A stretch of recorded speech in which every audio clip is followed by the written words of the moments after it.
Rusia. Kecanggihan Rusia dalam teknologi memang diacungi jempol. Cyber army-nya the best. Kalau Amerika kuat di militer secara fisik, Tiongkok unggul di produksi barang kebutuhan, Rusia adalah unggul di teknologi digital. Rusia dan Tiongkok berkali-kali menyatakan pembayaran produk negaranya lebih prefer menggunakan rubel bagi Rusia dan yuan bagi Tiongkok. Ini adalah bentuk perlawanan. Negara yang kalah pengaruh pasti takluk. Beli barang Tiongkok pakai yuan, atau negara Eropa beli gas Rusia saat ini pakai rubel. Sungguh, kalau dalam pemikiran para free thinker, dolar dicetak tanpa ada jaminan adalah penghinaan bagi negara lain yang berdaulat. Sangat mengherankan ada pejabat sebuah negara membela mati-matian dolar yang bukan mata uang negaranya, devisanya tercatat banyak disimpan dalam dolar, membangun pakai pinjaman dolar. Sungguh, taklik buta pada dolar adalah kebodohan hakiki karena mencerminkan ketidakberanian untuk berdaulat. Kedepan New Mind harus bermain lebih cantik. Hal itu semua untuk mengingatkan kita semua. Karena bener deh, dolar yang dilepas jaminan emasnya sangat tidak adil. New Mind tidak suka karena New Mind manusia bebas. Free thinker. Kita menelaah senjata tekan berikutnya, yaitu Bitcoin. Bitcoin yang di awalnya diterbitkan sejumlah 21 juta Bitcoin, hingga saat ini sudah beredar sekitar 18,9 juta Bitcoin yang berhasil ditambang atau yang ada di dunia. Adapun Satoshi mewakili 1/1 Bitcoin. Satoshi adalah unit terkecil dari Bitcoin cryptocurrency. Ini dinamai oleh Satoshi Nakamoto, pendiri protokol yang digunakan dalam blockchain dan cryptocurrency-nya Bitcoin. Sebentar, kita berhenti sebentar. Kita bertanya, who is Satoshi Nakamoto? Melihat catatan langkah Rusia melawan sanksi pihak Barat, Putin dengan gagah berani melawan sanksi ekonomi dengan langkah ekonomi juga, yaitu pembeli gas dan minyak bumi Rusia bayar pakai rubel yang backed by gold harganya, dan juga bisa menerima emas selain bayar pakai rubel. Sehubungan dengan hal tersebut, banyak pengamat ekonomi dan pengamat militer mengatakan jangan-jangan dari awal Putin itu niatnya bukan hanya menyerang Ukraina untuk jadi pelindung perbatasan buffer country atas serangan NATO, di mana NATO telah mencaplok 12 negara negara ex-Soviet dalam 15 tahun terakhir masuk menjadi member Pakta Pertahanan yang hadir untuk melawan Rusia. Namun sesungguhnya Putin memang ingin menantang dolar, menantang hegemoni satpam dunia, menantang Amerika. Sahabat, video narasi kali ini disponsori oleh Santara, platform pendanaan untuk usaha Anda mendapatkan modal yang cepat dan murah melalui urun dana. Daftarkan usaha Anda di santara.co.id, di mana ada 300.000 member Santara investor yang siap dananya untuk menjadi mitra Anda menanti di Santara saat ini juga. Kita kembali ke topik pembicaraan, Putin menantang dolar. Apa yang terjadi kalau kenyataannya sejak tahun 2009, di mana dolar tertantang oleh mata uang digital Bitcoin, ternyata Putin berada di belakangnya. Kita urai perlahan analisa konspirasi ini dengan sejarah kolonialisasi dan dolarisasi. Dalam strategi Lebensraum atau living space atau mempertahankan hajat hidup sebuah wilayah, maka mengkoloni sebuah wilayah untuk diambil kekayaannya adalah hal yang biasa dilakukan oleh negara-negara kuat. Tiongkok menggunakan strategi kolonialisasi 5.0 yang menggunakan pendekatan ekonomi atau economic approach di dalam menyaplok kekayaan sebuah wilayah. Kolonialisasi 5.0 ini pakai soft power, seakan membantu, seakan wilayah yang dikoloni diambil kekayaan alamnya tersebut itu dibantu dengan membantu membangun sesuatu, padahal membangun tersebut adalah membangun pakai hutang yang belum tentu produktif karena tidak ada unsur lokal yang terbangun atau yang terpakai. Paling hanya lahannya saja yang di kemudian hari akan membelit negara koloni tersebut. Rusia di sisi seberang Amerika dan sekutu juga ekspansif, namun menggunakan strategi kolonialisasinya menggunakan model kolonialisasi 3.0, yaitu yang dicaplok dijadikan negara bagian, menjadi bagian dari konfederasi. Kalau kolonialisasi 2.0 itu seperti dulu bangsa Eropa ala Belanda, Inggris, Spanyol, Prancis di abad pertengahan, ambil wilayahnya dijadikan negara jajahan atau dijadikan koloni. Kolonialisasi 1.0 adalah cara Genghis Khan, cara Romawi, meluaskan wilayah ke negara tetangga secara fisik dicaplok, lalu penguasa lokalnya adalah orang dari pusat, gubernur biasanya jabatannya. Perluasan wilayah yang nempel perbatasan itu kuncinya kolonialisasi 1.0.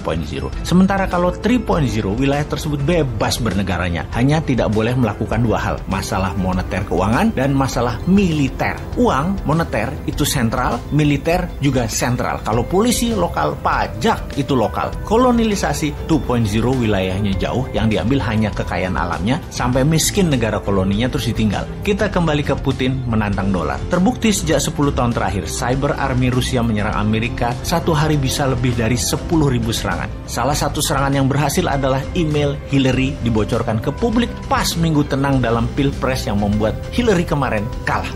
Dalam serangan cyber, bisa diperkirakan Pilpres Amerika 2024 nanti, Trump pasti akan dibantu Putin karena Trump akan mengambilkan dolar backed by gold dan membuat Federal Reserve di bawah Kementerian Keuangan. Dan hal ini memang sama, yaitu cara kelolaan MMT, Modern Monetary Theory yang dianut Newman, rupiah backed by gold dan Bank Indonesia akan di bawah Kementerian Keuangan jadi Dirjen Moneter. Sama prinsipnya. Dalam hal cyber army Rusia, kecanggihan Rusia dalam teknologi memang diacungi jempol. Cyber army the best. Kalau Amerika kuat di militer secara fisik, Tiongkok unggul di produksi barang kebutuhan, Rusia adalah unggul di teknologi digital. Rusia dan Tiongkok berkali-kali menyatakan pembayaran produk negaranya lebih prefer menggunakan rubel bagi Rusia dan yuan bagi Tiongkok. Ini adalah bentuk perlawanan. Negara yang kalah pengaruh pasti takluk.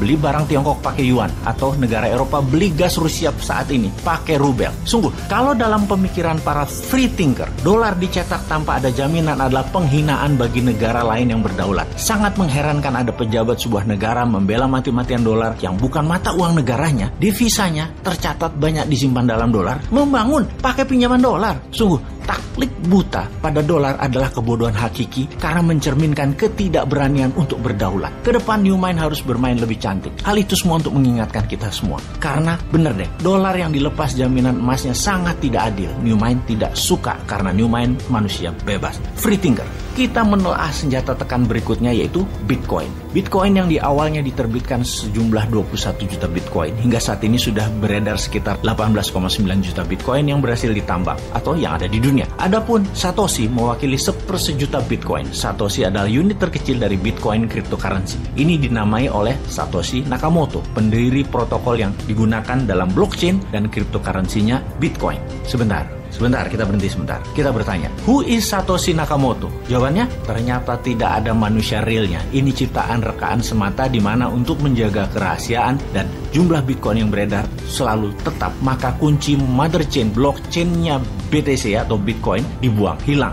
Jadi holy grail-nya cryptocurrency. Lalu kita teliti secara seksama, ternyata 70% transaksi awal-awal pembelian Bitcoin adalah akun-akun dari Rusia. Jangan-jangan memang mainannya Rusia. Nama Jepang-Jepangan ini hanya kamuflase. Sejarah Bitcoin sebagai alat tukar atau alat bayar itu pertama kali dipakai untuk membeli 2 loyang pizza. Kurang lebih nilainya pizza tersebut adalah $8. Dibayar dengan 10.000 Bitcoin. Bayangkan, pada 3 Januari 2009 Bitcoin diluncurkan kepada publik dengan harga 0,0008 per 1 Bitcoin. Lalu di tahun 2010 untuk pertama kalinya Bitcoin diperjualbelikan di luar dunia digital dengan sistem barter. Untuk 2 loyang pizza dibayar dengan harga 10.000 keping Bitcoin. Tahukah sahabat, 10.000 Bitcoin itu sekarang berapa? 1 Bitcoin saat ini sekitar 500 jutaan. Alias 10.000 Bitcoin beli pizza termahal di dunia tersebut nilainya setara 5 triliun rupiah. Kembali ke Putin. Diduga banyak pengamat keuangan bahwa Bitcoin adalah Russian konspirasi untuk menyerang dolar. Rusia memang ingin menyerang supremasi keuangan dolar karena dianggap tidak amanah, tidak jujur, dan membodohi dunia. Bitcoin adalah sebuah rencana jangka panjang yang didesain menyerang hegemoni dolar, juga membuka fake informasi, fake edukasi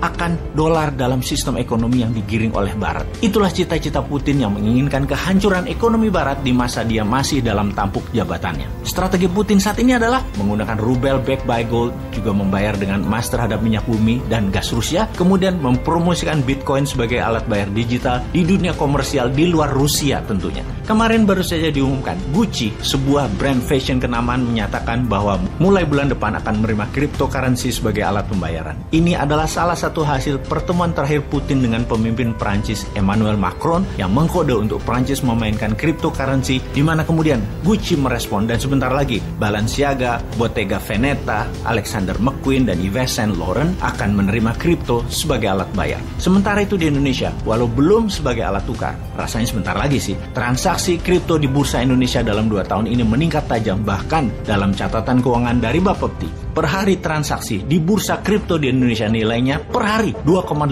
triliun rupiah. Dibanding dengan bursa efek Indonesia yang berdiri lebih dari 30 tahun, transaksi per hari rata-rata hanya 9 triliun rupiah. Kita bandingkan dengan New York Stock Exchange, transaksi per harinya adalah 62 billion dolar atau 100 kali transaksi di bursa efek Indonesia. Kemudian, jika kita membandingkan dengan transaksi Binance, bursa cryptocurrency terbesar di dunia, transaksi di Binance mendekati angka 80 billion dolar per hari, di atas New York Stock Exchange yang berdiri sudah 100 tahun sebelum Binance. Cryptocurrency mulai bertaring, apalagi ketika mulai dipakai sebagai alat bayar. Akan lebih besar lagi volume dagang kripto ini. Kalau mengingat tentang sejarah uang seperti informasi video Bosman sebelum ini, maka cryptocurrency, NFT adalah tablet dan barter versi 2.0. Kembali ke topik, serangan balik oleh Rusia dengan rubel backed by gold, transaksi emas dan Bitcoin sebagai alat bayar komersial digital dunia, maka akan membuat dolar panas dingin. Pertanyaannya, Putin akan dikadafikankah atau akan diperang dunia ketiga kankah?